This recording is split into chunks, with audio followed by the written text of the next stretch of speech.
我今日教大家紮手啊。咁手帶咧有分底面嘅，呢個係底啦，呢個係面。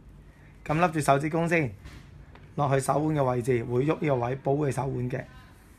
一個圈、兩個圈，慢慢少少疊住咧，咁樣上落嘅。三個圈、四個圈上翻去啦。跟住咧抹低手，笠手指公，手指公轉揸拳頭。記得紮手嘅時候咧，條手帶咧唔好扯得太緊，太緊嘅話咧，你會隻手咧冇血到嘅，輕輕掂住就得㗎啦。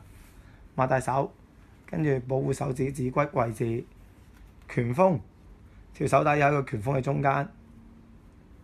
好，一個圈、兩個圈、三個圈、四個圈，四個圈之後出翻嚟啦，落手背要揸拳頭呢個動作，揸實上嚟。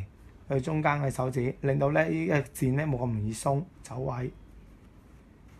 虎口出揸拳頭，落翻去擘大手，第二隻手指落去揸拳頭，虎口出，又落翻手腕上翻嚟，最後尾指落翻去揸拳頭，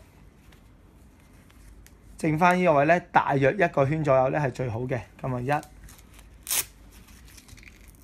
黐住，咁記住，無論你點樣紮咧，紮手咧都會有個窿位嘅。手帶有好多個方法，呢個咧比較保護得全面少少，就係咁啦。